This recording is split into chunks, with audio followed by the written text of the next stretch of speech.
अस्सलाम वालेकुम everyone, this is me Ayaz and welcome to my channel doctor A K medical hub. आज हम इस लेक्चर में डिस्कस करेंगे पेरोक्सीसोम्स, ग्लाइऑक्सीसोम एंड साइटोस्केलेटन को। तो फर्स्ट ऑफ ऑल हम डिस्कस करने जा रहे हैं पेरोक्सीसोम को।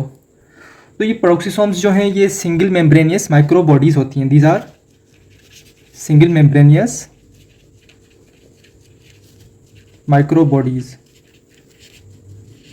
अब इन पेरोक्सीसोम का सेल में ये काम होता है कि जो हार्मफुल सब्सटेंसेस होते हैं ना सेल में, उनको ये डिटॉक्सिफाई करते हैं। These पेरोक्सीसोम्स detoxify harmful substances. पेरोक्सीसोम्स जो हैं ये लिवर के सेल्स में भी मिलते हैं, ब्रेन में भी मिलते हैं एंड किडनी सेल्स में भी मिलते हैं। अच्छा जी, पेरोक्सीसोम्स जो हैं वो हार्मफुल सब्सटेंसेस को डिटॉक्सिफाई करते हैं। हमारी बॉडी में जो है हाइड्रोजन पेरोक्साइड भी प्रोड्यूस होता है, ये भी जो है हार्मफुल सब्सटेंस है, लेकिन ये हाइड्रोजन पेरोक्साइड वो चेंज हो जाता है वाटर एंड ऑक्सीजन में। जो हाइड्रोजन पेरोक्साइड हमारी बॉडी में प्रोड्यूस हो रहा था, उस हार्मफुल सब्सटेंस को जो है वाटर एंड ऑक्सीजन में चेंज कर दिया गया। अब ये चेंज किसने किया? पेरोक्सीसोम ने। पेरोक्सीसोम ने नहीं, बल्कि पेरोक्सीसोम के पास एंजाइम होती है नोन एज कैटालेज। वो कैटालेज एंजाइम हाइड्रोजन पेरोक्साइड को चेंज करती है वाटर एंड ऑक्सीजन में। अच्छा, इस इक्वेशन को बैलेंस भी कर देते हैं। सो ये बैलेंस हो गई। ओके जी, पेरोक्सीसोम के पास कैटालेज एंजाइम होती है जो कि टॉक्सिक सब्सटेंस को डिग्रेड करती है, यानी जो हाइड्रोजन पेरोक्साइड है उसको चेंज कर देती है वाटर एंड ऑक्सीजन में, जो कि ये हार्मफुल हमारी बॉडी के लिए नहीं होते बल्कि फ़ायदेमंद होते हैं। और ये पेरोक्सीसोम जो है अल्कोहल डिटॉक्सिफिकेशन भी करता है। क्या करता है? Alcohol detoxification. ओके, अच्छा तो इसको रिपीट कर लेते हैं। पेरोक्सीसोम जो है वो डिटॉक्सिफाई करता है हार्मफुल सब्सटेंसेस को। ठीक है, पेरोक्सीसोम जो है वो सिंगल मेम्ब्रेनियस माइक्रो बॉडी है, यानी कि सेल में एक सिंगल मेम्ब्रेनियस ऑर्गेनील है। ठीक है, और इसके पास जो है कैटालेज एंजाइम मौजूद होगी जो कि कन्वर्ट करेगी इस हाइड्रोजन पेरोक्साइड को वाटर एंड ऑक्सीजन में। Okay, so this is the function of peroxisome in our body.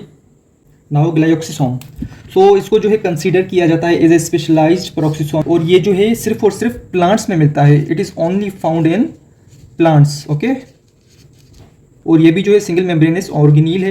It is single membranous. ये जो ग्लाइऑक्सीसोम्स हैं ये मिलते हैं फैट स्टोरिंग टिश्यूज में। दीज आर फाउंड इन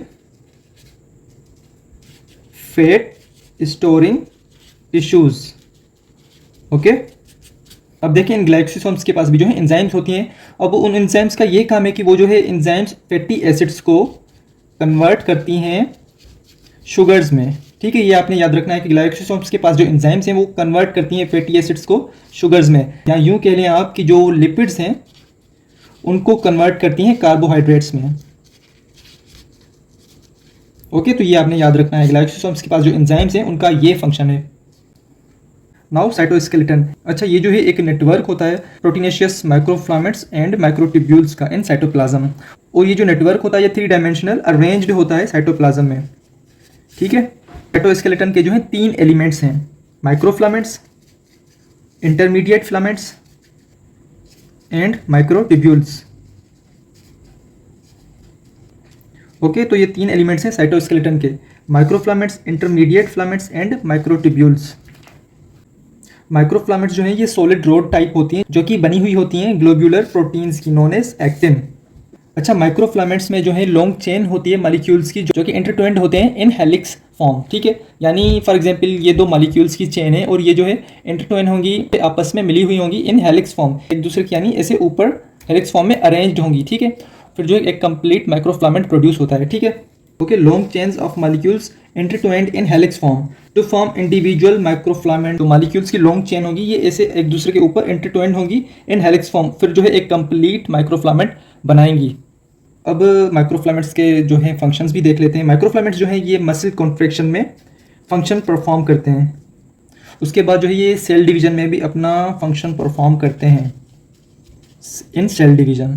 तो ये माइक्रोफिलामेंट्स जो हैं ये सेल को स्ट्रक्चर भी प्रोवाइड करता है। So microfilament gives structure to cell. Okay, microfilament gives structure to cell.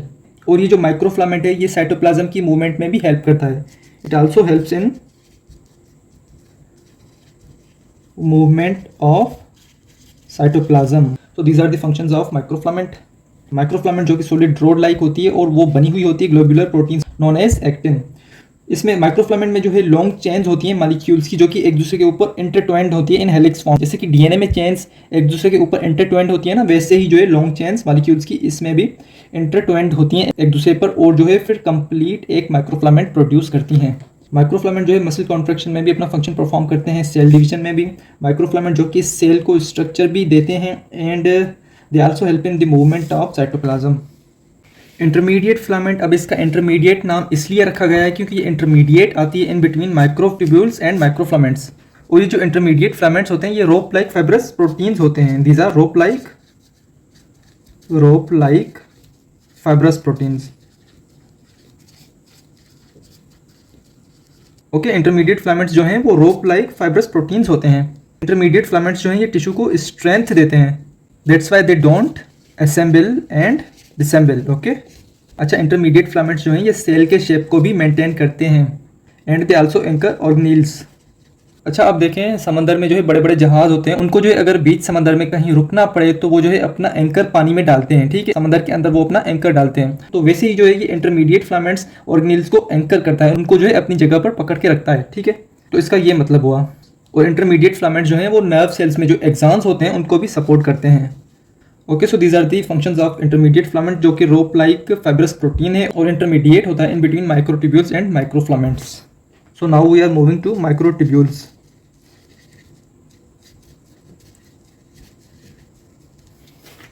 Microtubules जो हैं वो होलो ट्यूब्स होते हैं, और वो ट्यूब्यूल्स बनी हुई होती हैं ट्यूब्यूलिन प्रोटीन की। अच्छा, आप फर्ज करें कि ये जो मार्कर की कैप है ये होलो ट्यूब है, यानी अंदर से जो एम्प्टी है एंड दोनों एंड से ओपनड है, तो ये होलो कहलाता है। तो माइक्रोट्यूब्यूल्स भी कुछ ऐसे ही होगा कि वो जो है होलो ट्यूब होगा, and these are made up of tubulin protein.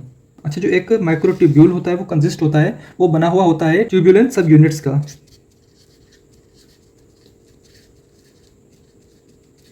और उसमें जो है ये ट्यूब्यूलिन सब यूनिट्स थाउजेंड्स की तादाद में होते हैं, ना कि एक या दो। और वो जो है ट्यूब्यूलिन सब यूनिट्स अरेंज्ड होते हैं 13 कॉलम्स में। ठीक है, and each column is known as protofilament. Okay, इनके डायग्राम्स भी हम लास्ट में देखेंगे। तो microtubules, these are hollow tubes made up of tubulin protein. एक माइक्रोट्यूब्यूल में ट्यूब्यूलिन सब यूनिट्स होते हैं, थाउजेंड्स की तादाद में होते हैं, और ट्यूब्यूलिन सब यूनिट्स जो हैं वो अरेंज्ड होते हैं 13 कॉलम्स में। ठीक है, and each column is known as protofilament. अच्छा जी, माइक्रोट्यूब्यूल्स जो हैं वो क्रोमोसोम्स की मूवमेंट में हेल्प करते हैं ड्यूरिंग सेल डिवीजन। और ये जो है माइक्रोट्यूब्यूल्स ये ऑर्गेनील की मूवमेंट में भी उनकी हेल्प करते हैं with cytoplasm. Okay, they also help in movement of organelles within cytoplasm. और ये जो माइक्रोट्यूब्यूल्स हैं ये सिलिया एंड फ्लैजिला की मूवमेंट में भी हेल्प करते हैं। ठीक है, सिलिया एंड फ्लैजिला, इनकी मूवमेंट में भी ये माइक्रोट्यूब्यूल्स हेल्प करते हैं। So we can also say that microtubules are transport material. Okay, so these are the diagrams of microtubules and microfilaments. ये जो आप डायग्राम देख रहे हैं ये माइक्रोट्यूब्यूल की। अब माइक्रोट्यूब्यूल जो कि बना हुआ होता है ट्यूब्यूलिन सब यूनिट्स का, तो ये आप ट्यूब्यूलिन सब यूनिट्स देख रहे हैं। ठीक है, जिसमें जो प्रोटोफिलामेंट अरेंज्ड होते हैं इन 13 कॉलम्स। ये जो आप कॉलम देख रहे हैं it is known as protofilament. और ये जो डायग्राम है ये इंटरमीडिएट फिलामेंट की है। इंटरमीडिएट फिलामेंट्स जो हैं वो रोप लाइक फाइब्रस प्रोटीन्स होते हैं। ठीक है, जो कि मेंटेन करते हैं सेल का शेप, एंकर करते हैं ऑर्गेनील्स को, and they also support nerve cells axons. और ये डायग्राम है माइक्रोफिलामेंट्स की। Microfilaments are solid rod and these are the globular proteins known as actin. ये एक्टिन प्रोटीन के बने हुए होते हैं।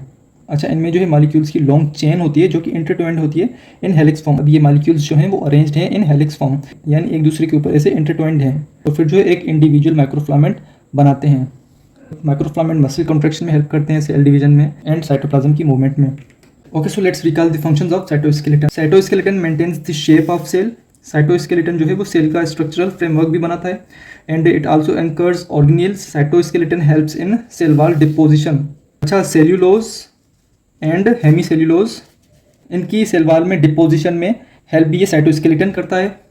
And cytoskeleton also helps in cell division, यानी it helps in mitosis as well as meiosis. And it helps in cellular movement, यानी cytoplasm की movement में भी हेल्प करता है, फ्लैजिला की मूवमेंट में भी, एंड सिलिया की मूवमेंट में भी। ठीक है, सो दैट्स इट।